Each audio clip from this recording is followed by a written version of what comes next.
The other side of the road is safe, where we sidestep being bothered and avoid getting involved. But rolling up your sleeves and boldly going where few dare to tread, that's walking through Samaria. Each week on our podcast, we introduce you to the special few who walk in the spirit of the Good Samaritan. On behalf of the Giving Company and your hosts, David Hendrickson and Dan Riveros, welcome to the Walking Through Samaria podcast. Well, good afternoon, listeners. This is David Hendrickson. I'm with co-host Dan Riveros. Dan, hello from quarantine land. Live and undisturbed, man. Here we are.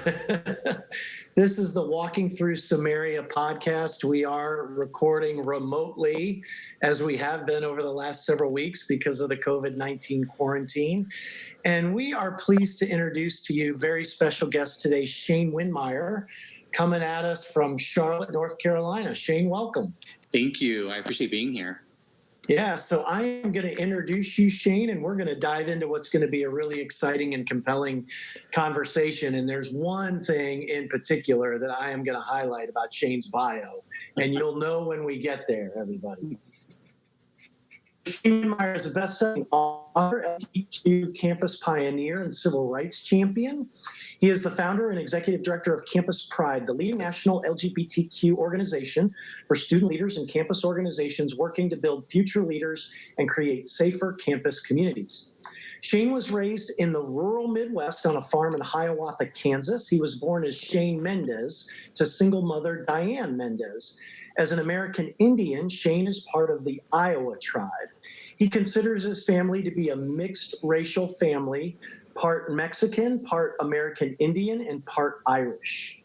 Shane Windmeyer attended Emporia State University in Kansas as a first-generation college student and participated in the Upward Bound program for low-income first-generation families. He graduated from Emporia State University with a bachelor's degree in communication and then attended Indiana University, whoop, whoop, where he received his master's degree in higher education and student affairs. He lives in Charlotte, North Carolina with husband Thomas Feldman. They were legally married in 2015 after 20 years together. Shane, thank you so much for joining us. How about those Hoosiers? Yeah, go Hoosiers, exactly. So I'm trying to think if I have brought that up to our podcast listeners in the past, but I am an Indiana University graduate and a Northwestern University graduate, so I'm a Big Ten fan, but I have two kids at Georgia, so we always wind up deferring to SEC football, which we will probably also talk about during this conversation. So Shane, to get started, we have to ask, like, if you had a dime for every evangelical Christian podcast you got invited to, huh? Yeah, I would be, quite wealthy. Well, we're thrilled to have you, and definitely one of the themes for today that I really want to just compliment you on right out of the gate is this idea of common ground. And you and I have never met face to face; it's only been remotely via Zoom. But one of the things that you and I have in common is Indiana. Our time at Indiana University. If you don't mind, talk a little bit about what you did at IU. Sure. Again, thank you for, asking me to be part of this podcast. I have, been at Indiana over the years as an alum. I just love the campus. I had the fortune to go to get my master's degree at IU. I was born and raised in Kansas. Never really went to college. In my family, no one ever went. Yeah. And so as a first generation student, IU was overwhelming. It was just everything you ever wanted. And I had just recently, come out in my undergraduate college in Kansas. And, IU was like my big first, being an out young gay man, a professional. And I worked with the Indiana Memorial Union, which is their union board, which are a group of students who do all the big events at IU. And, my husband and I, that was our first year together, was in Bloomington, which is this amazing, diverse, culturally fantastic place. So, I look back at IU and it's really there's so much love there from, my husband and I, as well as just the community. It was a safe community. I felt welcome and included, and I just have so many fond memories. Yeah, that's cool. You have done a ton of work on college campuses, and I want to maybe have you talk a little bit about what you've seen and experienced and what prompted you to start Campus Pride. But before we go there, one of the things that struck me in your biography is that you were adopted.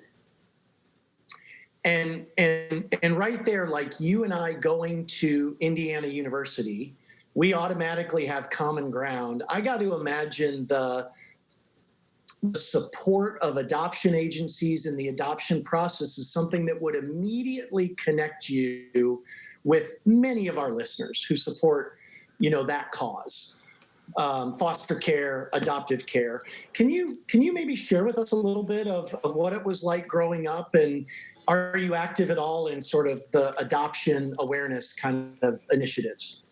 It's fascinating when you think about my bio, right? So the bio that you read was one that I recently, within the last 2 years, had rewritten because I think oftentimes we all have these intersections of identity, things that, we don't talk about or that we have been told that are not significant or important, or people don't want to know about it. So the fact that, I was adopted is not something I used to share at all. It was actually a story of my mother who, when she had me as a child, she had met a man about a year earlier, obviously, who basically found out that she was pregnant and left her, right? And so, my mom was basically a single parent for the first, 6 to 9 to 12 months, but she had started dating someone who is my father. That's who I always had looked at to my father. I actually didn't know I was adopted by him because I obviously, within 9 months of being an infant, he basically adopted That's all me. you ever knew, right? Mm-hmm. Yeah. So it's one of those unique stories that I never really shared because there was I don't know if it was shame or just I thought it was my mother's story and not really mine, but I didn't know until I was, believe it or not, 11 years old. Wow. My mom was like, I wanted to make sure you knew that, your dad, adopted you. And it was important that she told me that, obviously, but I didn't know it till I was 11. And so it's one of those parts of my story that even, up till the age of 11, I wasn't aware of. And it's something I really don't talk much about because it didn't matter to me because I had a loving family. My dad was always my dad, has always been my dad. And I've never, I've reached out to my biological father, if that's what you would call him. And there's just not a relationship there. Wow. Yeah. On my side of the family, I have an aunt who didn't find out till she was about 30 that she was adopted. Wow. Yeah. I also, I think it's fascinating because my mother's maiden name is Mendez, which is, obviously my Mexican American heritage. My grandfather, my grandmother, there, and we were taught during my time growing up that if you were, Mexican and you could pass as a white person, then that's how you succeed, is by going to college. Right, like that was very much ingrained. Young people today, in my opinion, have a little bit more freedom, although the discrimination's still there, to be all of their intersections. And so I reclaimed my my mother's maiden name as Mendez. And I've been trying to use that because I oftentimes wonder, what would life have been like for Shane Mendez as opposed to Shane Windmeyer? Yeah. So do you think it would have been much different, or like looking back? I think there would have been different doors that may not have been opened for me after high school or maybe even through high school. I think we have a lot of prejudice, obviously, still today. You can see it in how we treat Latinx folks, based on just their names or where they grew up. I'm very proud of the fact that my family, worked hard and was, low income. And, my grandma lived on the other side of the tracks in a small town, which basically meant, she lived across from, we had, all different types of neighbors and many of which, had, 5, 8, 12 kids. I mean, my grandmother had 11 children. Yeah, it's a weird thing. Like, I'm Colombian American. I was born in Colombia, but I came over here when I was about 2. And I don't have a traditional, like, Latin name where it's, like, really long, where I have, like, you adopt, like, your grandparents' last name as well. It just my mom in particular wanted to be simple. She knew she was going to bring me here, so she was like Dan Riveros. That's it. No middle name, nothing. Not even Daniel. So I hear you. You know, sometimes you got to play the game, right? But you know, it gets back to the common ground thing that you were talking about. You know, we don't know enough about each other when we talk to someone to really understand and to see that, you know, at the end of the day, we've all had struggles in our life. And we've all come from places that if we were to understand a little bit more deeply, then maybe we'd have more compassion for each other. Yeah, exactly. So that's well said. Can we touch on the Native American piece, Shane, just real quick, and just because we're in the middle of COVID-19, and I haven't done a ton of research on this, but my understanding is it has hit the Native American population fairly hard. What was that part of your heritage like growing up, and is that like adoption something that you are involved with or champion at all these days? Yeah. So, you know, being part of the Iowa tribe, which if you know anything about tribal history, you know, obviously with reservations, I mean, there's a lot of really awful things that the government that has happened to Native people, you know, long before I was born. And you know, and so there's a lot of history there. And so if you look at tribal lands today, I mean, these are lands that are not really all that wealthy. You know, they have casinos potentially, but like that's the primary source of revenue. Tribal governments are not well resourced. The government has not really fulfilled on the promise to Native people. And so, you know, it's not a surprise that communities, whether they be, you know, largely people of color or people who are lower socioeconomic levels or people who are in these, we call them essential workers now. Before we called them fast food and grocery store workers, right? But now they're essential. You know, these people are low paid. You know, they're usually people of color. And the same is true for Native tribal folks, is that there's not a lot of access to healthcare. There's not a lot of access to things that maybe we, you know, take for granted in larger cities or in, you know, more populous areas of the country with jobs or you know, corporations helping. So, you know, I do think the impact, you know, to my reservation in which is right outside White Cloud, Rulo area of, you know, Hiawatha, where I grew up in Kansas. It's right on the border there of Nebraska and Kansas. So, you know, that tribes do have it difficult, and it's a lot of times because of the lack of resources and the lack of healthcare accessibility. Gotcha. Well, that's a good shout out. Go ahead, Dan. I'm sorry. No. I was gonna switch gears. I wanted to touch base on your motivation to start Campus Pride. I'm not sure if it was, you know, really just trying to be identified and more reflective of your community, or was it did something happen? Was there an issue of violence? Was there an issue of prejudice that you were coming across? Like what sparked you to start it? Well, you know, Campus Pride for me was really an organization that I needed in college. As I mentioned, you know, I grew up, my mother worked on the reservation. I grew up in a small town in Hiawatha. You know, I graduated high school with, you know, really good grades, and I was able to be part of, you know, Upward Bound. And I slowly, you know, growing up, I felt different in that I didn't feel like I fit in. And my sexuality in college became a real struggle for myself and coming up to terms with being gay. And so at my college campus, you know, there was nothing in high school, right? Mm-hmm. But at my college campus, there were LGBT individuals, a few that were out. There was a student group. And so Campus Pride really came from that sense of, you know, that I felt of being alone or isolated and needing to have, you know, people in my life needing to have resources that could be visible, that could be proud of who they are, and to really instill that in people. So, you know, Campus Pride developed out of my own journey of wanting there to be something that could help others who might have been struggling in high school or in college find out that they're not alone. And, you know, I think we've done an amazing job as an organization, you know, to provide that since 2001 with resources and programs and services. So, this has become a great organization for advocating for college students' safety, right, on campus and providing resources, like you said.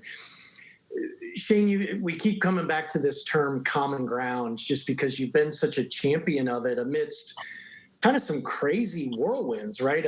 Political storms and media storms and all this. You've been pretty grounded and pretty principled, and I want to talk about those principles in a minute. But looking out and experiencing what you've experienced and being willing to talk to people who, like the Good Samaritan, might be of different walks of life, do you think this issue of campus safety might be an issue that both people of faith, sort of seeing how the college campus might be closing in a little bit on sort of topics of faith and students of faith and what you've experienced with the LGBTQ community? Do you think that might be one where, gosh, these two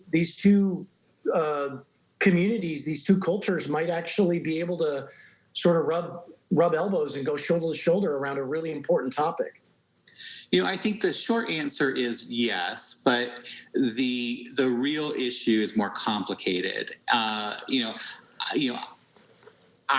speak a very social justice, progressive, LGBT visible language. Like, that's my language. I see myself as a person of faith, but I don't speak the language of faith. And I think sometimes when you don't speak the same languages, that it gets in the way of really understanding. So, what safety means to me and what safety means to maybe someone who's evangelical might be different things. And at the end of the day, I think there's another conversation maybe to be had, which is, do we share similar experiences?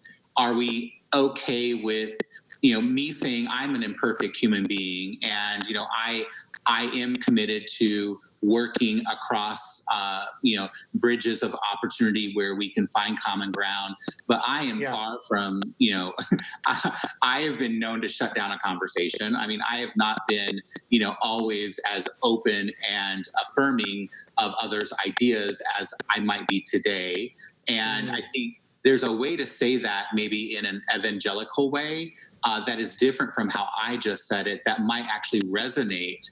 And I think that's the problem we have with people of faith, regardless of what faith they are, people of non-faith or people of different beliefs, is that we're not speaking the same language. And when we don't, we get easily offended and shut down conversations. That's good. So is that sort of another kind of recommendation or another learning here, which is, hey, common ground is helpful, but it's not enough. There has to be a willingness to kind of share experiences, understand one another's language, et cetera. Well, in college I learned, and something I've always taken with me is, first of all, I've learned that every choice has a consequence and every consequence has a choice. That's something I learned that I take to my heart today. The other thing that I learned in college is that, words don't have meaning, right? Words don't have meaning. Ultimately, the meaning that we have for words is based on our shared experience with those words. So nobody sits around and looks at a dictionary and says that's the definition of a word. They base their language, their words on their on their shared experience. And so it's very hard, and especially in a culture that is so reliant, and even now with COVID-19, on technology, that we're not able to engage in a human experience that gets to know people, in a truly authentic, intersectional, we're more than just a white, male, who lives in Charlotte, North Carolina. Like, there's a lot that goes into getting to know people. And I don't know that we're truly, on both sides of an issue, I don't know that we're truly committed to getting to know one another in truly, the way that, that faith would hope that we would, that our religion or spirituality would. Yeah. Yeah, we say, Dan and I talk about this all the time on this podcast, and it was one of the reasons we were so thrilled for you that you accepted to join us, was this road that is sort of representative, I guess, in Scripture, with a man who is beaten and left for dead on one side and people walking on the other, we believe that inherent to the parable of the Good Samaritan is the willingness to walk across the road. And again, the way Jesus tells the story, these are not my words. This is, probably the most famous parable that Jesus told. Was you had a priest who passed by, a Levite who passed by, and a Samaritan. And I've got to imagine we sort of maybe make these things up as we go with the parables, that the Samaritan knew that was a Jew. And at some point, maybe not when he was by the side of the road, but certainly by the time he checked him into a hotel and paid the wages for a day or two stay until he was better. And to me, there's so many things that can sort of be described by that road. And at the end of the day, there isn't any description or difference that should prevent somebody from walking across the road. Yeah, I think that's truly, truly inspiring and such a great way to look at taking that, because there is ultimately a risk, and it's a risk because of the world that we live in to kind of cross that road. I mean, Dan Cathy took that risk in what I have done with Chick-fil-A, in crossing the road and wanting to talk to me. I took that risk in crossing the road and wanting to talk to Dan. And it's a sad world that we live in, especially from a standpoint of faith, if we can't engage or we can't try to learn and understand, other people. Because, ultimately, my faith is one that, looks at truly growing. I talked about it in the piece I did for Huffington Post, this blessing of growth.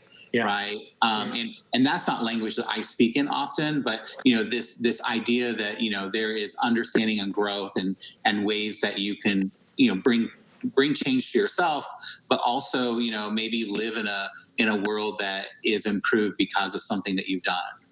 Yeah, that's good. That's good.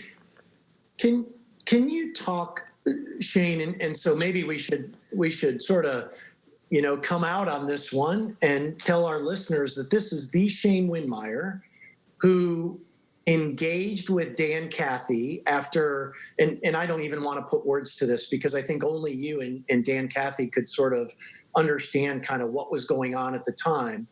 But, us living in Atlanta, I tend to, just my bias, I'm like, well, Chick-fil-A's an Atlanta company, right? And they employ a lot of people in Atlanta and they give away a lot of money for scholarships. They can't be a bad organization. But I read this article that a good friend of mine, Troy Blackman, turned me on to. And these are your words in the Huffington Post. Dan and me, my coming out as a friend of Dan Cathy and Chick-fil-A.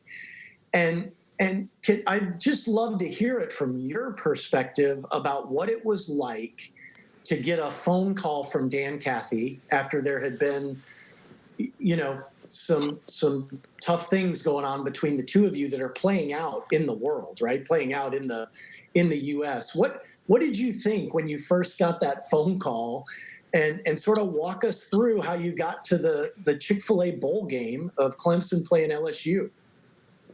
Wow. So, it seems like it was so long ago, but yet, sadly, the issues, the things that we're talking about are so relevant still today because there's so much division in our world. And, I have to say that, growing up as someone who struggled with my sexuality, and I say struggled, not because I didn't want to be gay, but because, it's who I was and I wasn't able to resolve it because there was, sadly a lot of religious bigotry against gay people that told me that I was wrong, that, God made me in his image, and yet there was something wrong with me. And I was really having a hard time grappling. And, for a lot of young people, that turns to really negative behaviors of suicide or depression or, other really negative health harms. And, that was my struggle. And so I say that because taking that risk of, getting a call from Dan or talking to Dan was really about me feeling like I could give people of faith, particularly people who are evangelical, or of a faith that I saw as anti-LGBT because of my background and my own history with my own, LGBT, the bigotry I faced growing up. Sure. It was a huge risk. And I think that's important for people to hear, because a lot of people who are LGBTQ today don't talk or engage with what they consider to be bad churches or bad organizations because of all that personal, the microaggressions that still hurt them, right? And so, talking to Dan, getting that first phone call, first of all, he called me. I was actually, our organization, for folks who didn't know, Campus Pride, when we heard Dan go on, I think it was a talk show it was Christian based. It was, I believe, an evangelical talk show. And he was talking to, other people, who were Baptists, I believe. And, he used some language that, again, was how evangelical people speak on, I guess, radio shows. But to someone who's part of an audience that isn't familiar with that, it was like, very, very hateful sounding. Like it was like gays are the worst people ever, basically, and they're sinners and they're going to go to hell. And it was very wrath and fury. And I'm not from a Baptist faith or evangelical background, so I think for a lot of people it was, what is he talking about? And he's the CEO of a national brand. And, we had known for a long time that, Chick-fil-A had given through its foundation to groups like Family Research Council, where Tony Perkins, says really awful, demonizing things about LGBTQ people, right? So when you say that gays should go to hell or that, you're a abomination, sure, you have the right to say that, but that potentially can cause someone to go out and, basically gay bash someone, right? Those words have harm behind them. Mm-hmm. And so,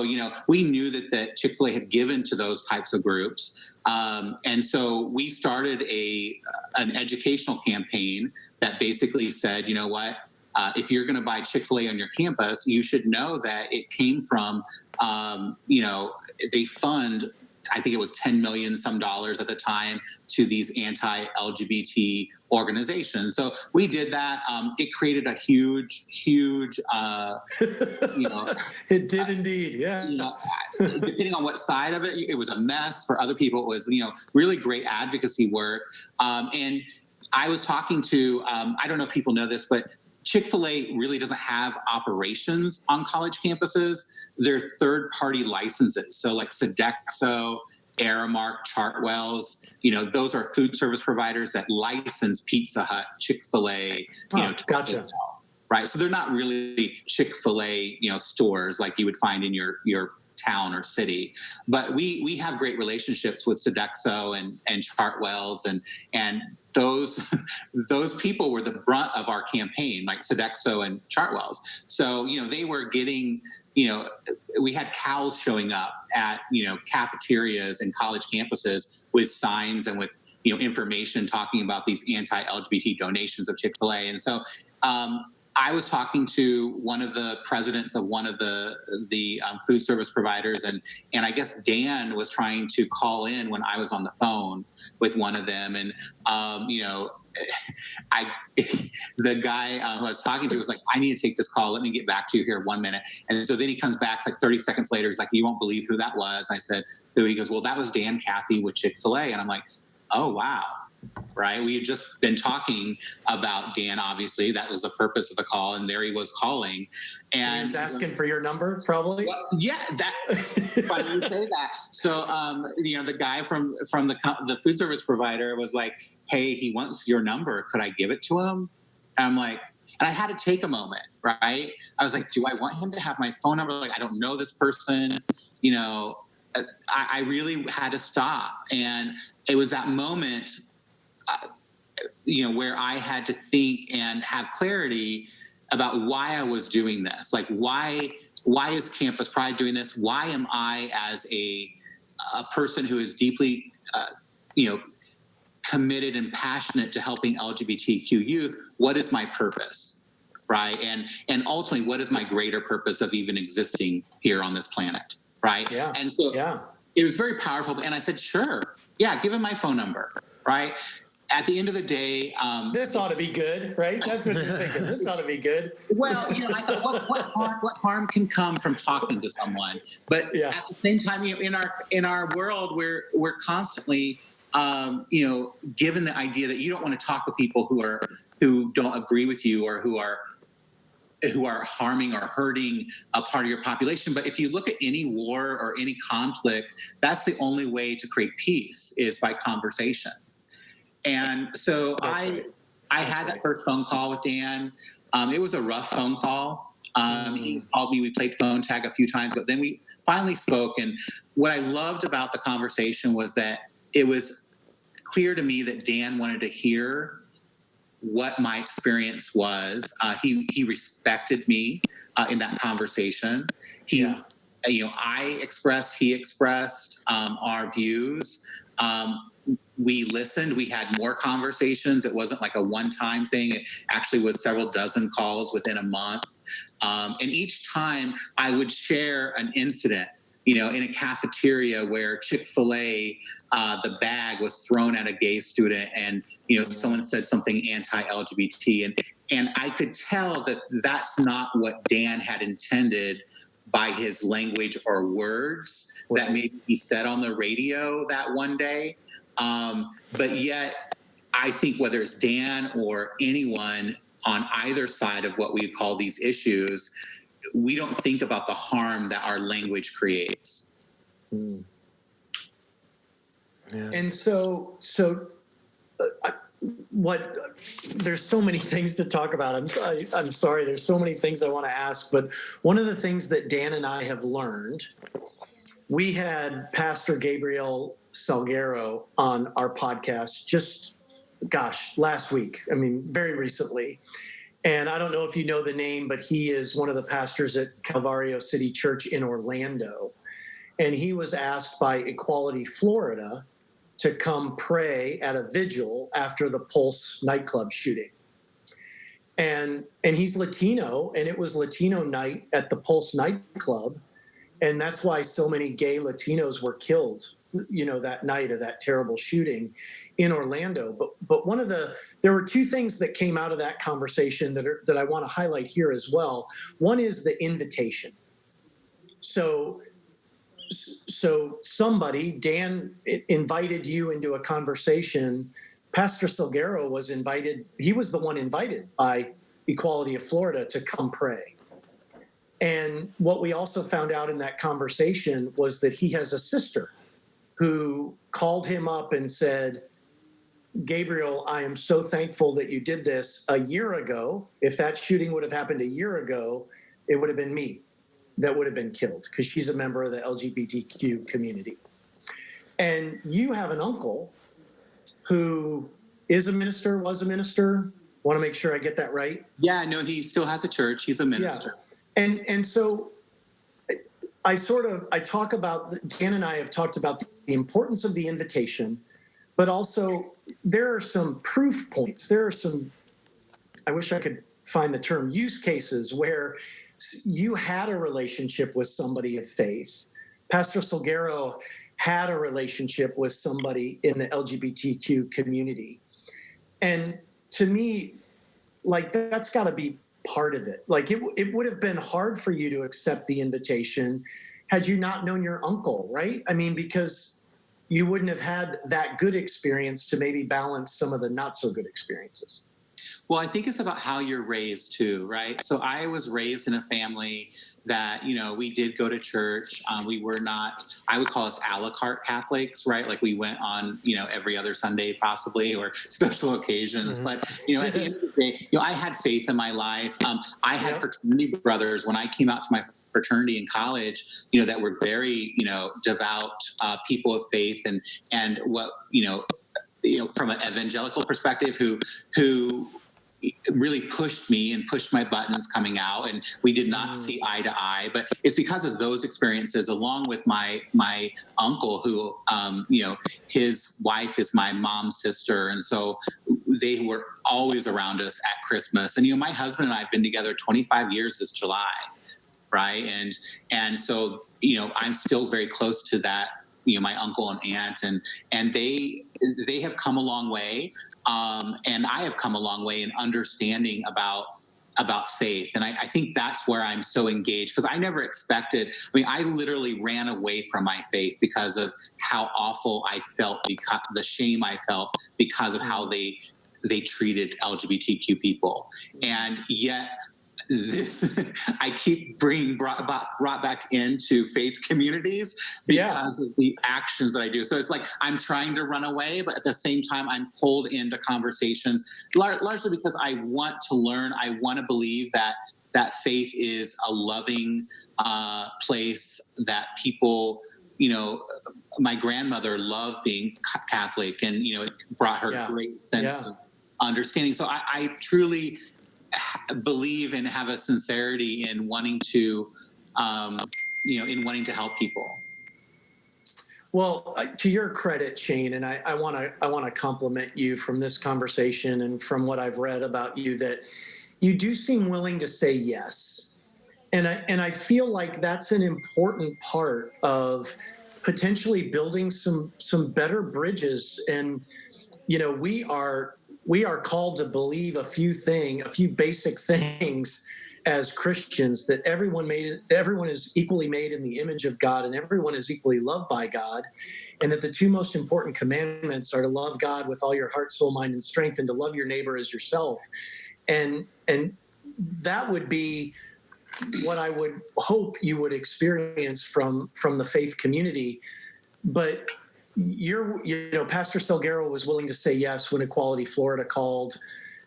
The media, kind of went after him a little bit when he was there. So like you said, it comes at a cost. You take a hit, but he was willing to say yes. And you've done the very same thing by being willing to be on this podcast, by being willing to take the call from Dan Cathy. So I have to ask, first call was really rough. How do you get from that first rough phone call to you and Thomas being at the Chick-fil-A Bowl for Clemson LSU? Well, first of all, my husband Thomas didn't go. But my good friend Christian went with me. He was actually the board chair of Campus Pride, and so he went along with me. And he loves football, so he enjoyed it. Yeah. I think before I get to the Chick-fil-A Bowl, which everyone asks about, I have to say that we got there, because it took two of us. It took Dan and myself. We got there because we didn't give up. We didn't give up on each other. We didn't give up on why this dialogue, why this conversation was important. And we still haven't given up today. My relationship personally with Dan is still there. We just checked in with each other less than a month, 3 weeks now with COVID-19, just to make sure we're both doing well. This is a man who obviously has many, many, many things going on in his life. And he and I have both made a commitment to our friendship, to each other, and to actively learning about, for myself, this blessing of growth with faith, for him, the blessing of growth and understanding, who LGBTQ people are. And so that's because we haven't given up. And I think that's really important for people to hear, is that you're going to take risks. You're going to make mistakes. I got beaten up by the far left. I got beat up by I'm sure Dan got beat up by the far right. But who we were trying to talk to was this larger group of people that would be the middle ground, the people who truly want leaders, want individuals, talking and having conversations and being willing to create, opportunities for growth and understanding and finding that common ground. But as far as the Chick-fil-A Bowl, I know that was like your big question, because my question is really about the process. Mm-hmm. So you said you didn't give up. What were the other challenges or maybe catalysts to your relationship? Like what were the easy things and the tough things? You mentioned like the political division in the country probably didn't help. Were you surprised at maybe some things you found that did help? Well, what helped were even the small steps that Dan would take or that I would take to show that we were committed to each other, right? The things that we would do to show that, what we were doing mattered. I think what didn't help was, and I hate categorizing people by using labels, but these are the labels that are out there. But like, the far right, I can't remember his name. But anyway, the politicians out there who would basically take, Sarah Palin did this, right? Where she took the Chick-fil-A bag and and people sharing things, trying to speak for the company as if, the company is one voice. When in reality, they have gay customers, they have gay employees. Like Chick-fil-A is not all one, belief, right? Like there are many, as with every company, there are many beliefs, many diverse individuals who make up the company. So that didn't help when people like Sarah Palin or, that's his name, Mike Huckabee. I always space on his name, but Mike Huckabee would try to intervene and do things to show that Chick-fil-A is still this, beacon of anti-LGBT, like it could be used as an anti-safe space. And so that was not helpful. And what ultimately it took was for Dan and I to focus on what was important to us. And that was truly listening and understanding, and then taking small steps that don't necessarily take sides, but show that, Chick-fil-A is about hospitality. Chick-fil-A is about welcoming people. And, the company has a long way to go with LGBTQ people who are part of their family. They are part of the Christian family. We can't say today that Christianity is owned by non-LGBTQ people. There are many Christians of all backgrounds that are LGBTQ. And I think that's really exciting today. And, I think that what I look forward to is a world where regardless of how you think or how you practice your faith, that we could do it in a way that is civil and respectful, and that leaves the politics out of the humanity of taking care of one another. Yeah, that's really good. And if you don't mind, can we chat about the Washington Post article? Sure. So this was titled 5 Simple Lessons from Shane Windmeyer's Friendship with Chick-fil-A's Dan Cathy. And you have 5 principles here, Shane, that I think are extremely relevant to people of faith. And then there was something that you mentioned in here that caught my eye with respect to politics that I also want to talk about, because it was another area of common ground for you and I. But if you don't mind, I want to just rattle off these five simple lessons. Do you agree with these? Because I don't think this article was written by you, so I don't want to unfairly attribute. No, they're actually, the writer and I worked on them together. Okay, perfect. At the moment, I was bombarded with press, so we when this was written. But yes, they're basically a summary of the article and my thoughts. Awesome. So here's principle number 1: let's talk to each other. Principle number 2: let's see each other as humans worthy of full dignity. I don't think there's a better Christian statement than that. Number 3: let's understand what our differences really are, and let's seek to find common ground. Number 4, I love this one: let's not be so serious all the time. And number 5, let's all be willing to give a little. I mean, those seem like 5 pretty good principles for any group of people that seem to be disconnected or at odds with one another. I hope so. And I think that I have to acknowledge that, I did get pushback from folks for, I think, good reason around the LGBTQ community, because it's hard for me as, a man that's now like 47 years old. I pass as a white person, in my day to day. I obviously have a certain level of privilege.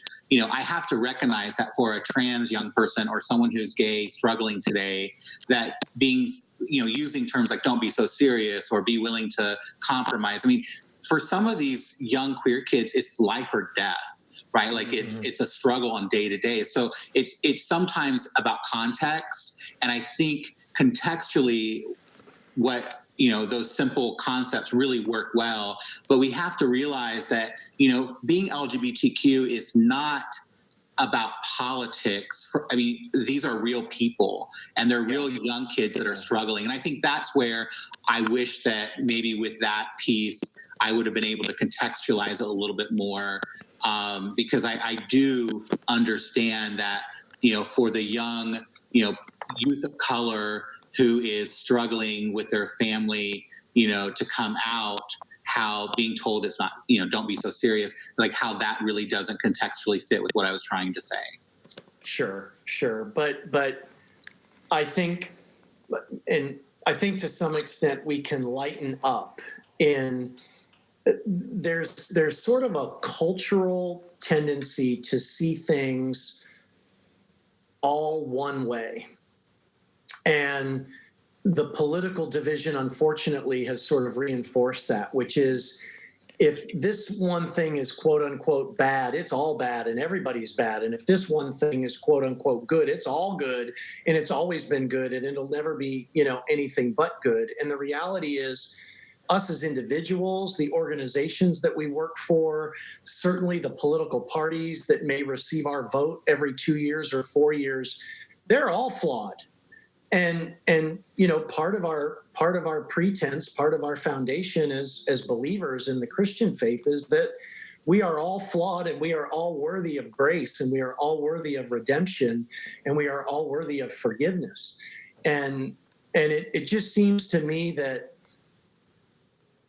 we, particularly on social media, people are rushing to draw a conclusion and to paint something as absolute, when very few things in life that we will encounter are that way.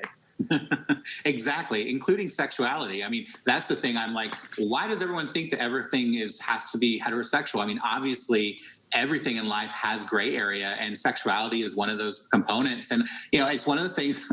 I love this conversation because it's what people should be doing day to day with their neighbors, with their loved ones, is having difficult dialogue that really challenges you to be a better person, to think about how you can take ownership, not about fixing someone else or fixing someone else's problems, but how do you fix yourself to be a better human being, in the eyes of your faith. And, I have to say, let's not forget that we live in America where profits drive everything. And so people are more profitable when there's division. They're not profitable when people are at peace. Yeah. Very interesting. So you mentioned Dan Cathy as a follower of Christ versus a Christian. Could you maybe give us some more advice besides just being open to the dialogue to the listeners of this podcast as how they can be good Samaritans towards the LGBTQ community? Wow, that's a great question. I have tried to learn so much about the language of Christianity, about the evolving language of Christianity, and about what is evangelical, what is a follower of Christ, what is all that about? Like, what does that truly mean? And what I've learned is that just like LGBTQ people, there are different meanings and experiences. And so, I think you have to be willing to be engaged and have the conversation. You have to be understanding that just because you're talking to someone who identifies, in the LGBTQ community, doesn't mean everyone feels that way. It doesn't mean everyone shares the same experience. And so, that nuance is really important. But at the end of the day, it's about having that conversation, building a relationship around common ground. And I think earlier you were talking about this. One of the reasons why we don't engage and take that risk is because we've lost trust in each other. I think we've lost trust in humanity. We've lost a connection that builds that trust. Yeah. And so oftentimes it's about, simple things that, I have neighbors in my neighborhood, right? Like sometimes I get to know my neighbors because a tree falls in our yard or their yard and we go over to help them out, right? Those are the simple things that build trust, those types of things in relationships. Don't go to people just say, I want to talk to you about this difficult subject, right? Like that, if that's your first conversation, it's going to be hard to build trust. Go to them as someone who wants to learn and know them, just like we used to do, I guess, or how I think my grandmother used to do things, and she knew her next door neighbor like they were family. Now, did they argue? Yes, they argued, but they also, celebrated together, and that's a part of. I don't know, you could call it maybe Christianity. I would call it just life and treating of each other, as good people. But, I think faith, in the understanding that I have of it should, allow people to have the type of relationship building and building that trust that is lacking. Yeah. Well, our listeners have heard me say this hopefully not too many times, but I think that's what the parable of the Good Samaritan is all about. And if we're going to heed Jesus's teaching in that parable and all his parables, there is a call, there is a strong call, a directive to loving your neighbor. And what I love about the parable, again, our listeners have heard this a million times, is that, in that parable and so much of the theological support for it since that time has been, you're supposed to love your neighbor, whoever that may be, whenever they may present themselves. And that's it.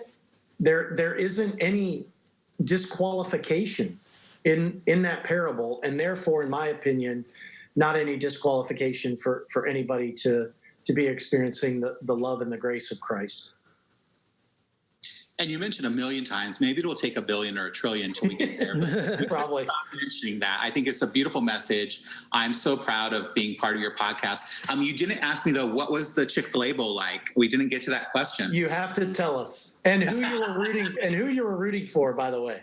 Oh, goodness. So I have to own up to the fact that, when it comes to sports, people on the far left are like, well, Dan Cathy wooed you by taking you to the Chick-fil-A Bowl, and you were wooed by all his money and his power. And, I had people on the left who were really just grasping at straws, like, why did you, end your boycott? And I'm like, first of all, we chose to kind of basically stop the campaign because the information had changed for us. Dan didn't ask us to do it. He didn't woo me. But after I released that piece on Huffington Post, people were like, oh, you went to the Chick-fil-A Bowl and, you were just enamored by this, this person. I didn't know how much money Dan had at the time. Enamored by this wealthy man. And I'm like, okay, if someone's going to enamor me, they don't take me to a football game. Right? Like I have to say. Good point. I have to say, as a gay man, I don't mind football. I played football in high school. I enjoy a football game. But, take me to a Broadway musical or take me to a concert, but don't take me to a football game. Although it was fun to go behind the scenes, to go down on the field. That was really cool. Regardless of it being the Chick-fil-A Bowl, it was cool. And that was the year that they went into overtime. Is that what you call it in football? Yeah. That's it. Yeah. And it was a really good game. My friend Christian, who's really into sports, he enjoyed it immensely. That's awesome. Well, I remember that game well. We have roots in sort of that area of South Carolina that's close to Clemson. And one summer, 3 or 4 years ago, I took my staff to Clemson University, as part of a leadership meeting that we had for 2 days, and we got to meet Taj Boyd. He happened to be there just for that period of time, and he was the quarterback for Clemson for that game, and they beat LSU. And everybody's probably wondering why I'm so happy about that, being an SEC guy, and that's because LSU just drubbed my Georgia Bulldogs this year in the SEC championship. So I'm glad you got to see LSU go down. Yeah. Yeah, and LSU was a purple team, right? Weren't they purple? That's right. You got it. Yeah, no, I remember purple and orange. That was like my big, because that's the colors of Campus Pride, purple and orange. They're our branded colors. So, and I've always been a Clemson fan just because I'm in North Carolina and Charlotte. So I would have to say I was really excited. That's awesome. Yeah.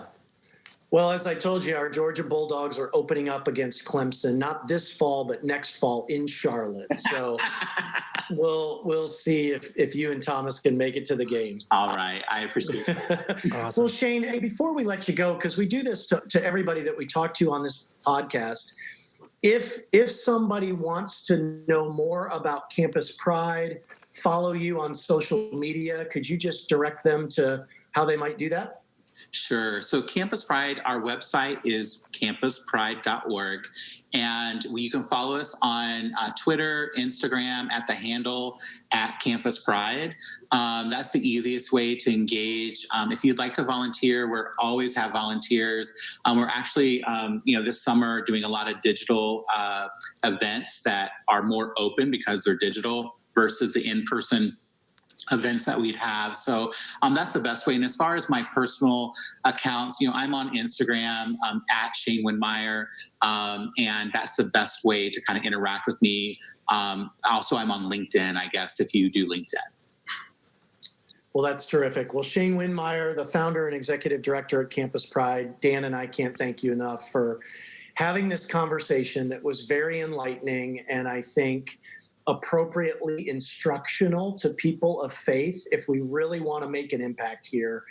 And I'll leave you with sort of where I started, which is I am truly thankful that I did my undergraduate work at Indiana University, because as a singing Hoosier and just an active person on that campus, I still to this day have so many dear friends who are members of the LGBTQ community. And, my life is richer because of it. And they know me. They know that I'm a person of faith. They're highly supportive of our work here at Giving Company because of all the money that we give to dig water wells in sub-Saharan Africa and help rescue girls from the red light district in East Africa. And that was just a very meaningful part of my life, particularly as it relates to my dear friends in the LGBTQ community. Yeah.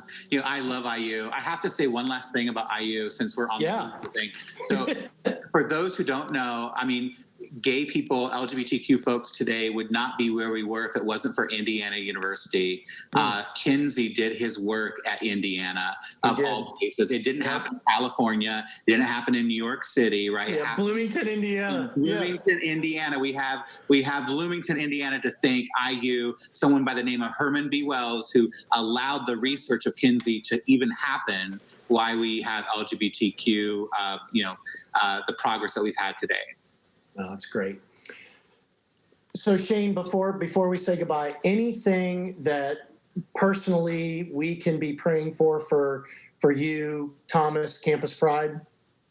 I think we lost a student about 2 weeks ago to COVID who was involved in our organization. He was an older adult learner.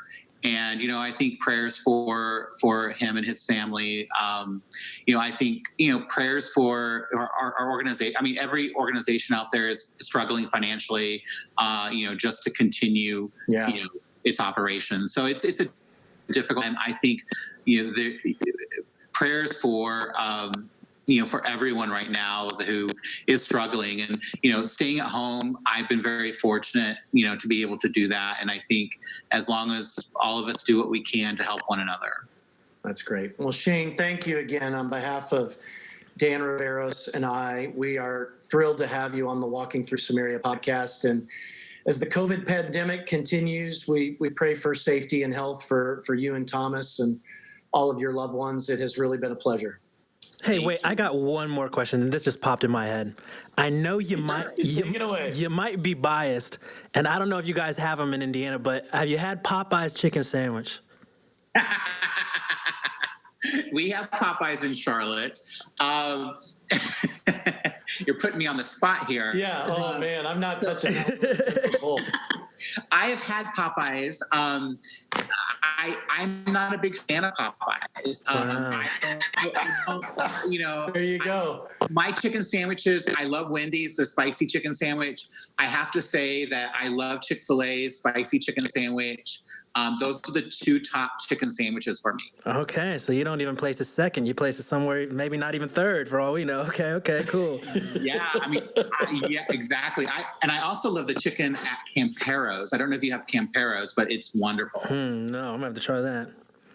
We have Cane's in Athens, Georgia. They are the chicken tenders. So yeah, anyway. you know, and I think I said in my Huffington Post piece at the end, I said, you know, at the end of the day, it doesn't matter what chicken sandwich it is, as long as you're sitting down having good conversation with people. Yeah, There you go. There you go.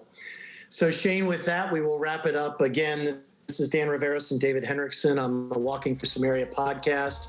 Today with very special guest Shane Windmeyer, best-selling author and the founder and executive director of Campus Pride. Shane, thank you so much for joining us. It has been a pleasure. To all of our listeners, we'll see you next time. For more content like this, visit us at givingcompany.com. Thank you for joining us, and we'll see you next time on Walking Through Samaria.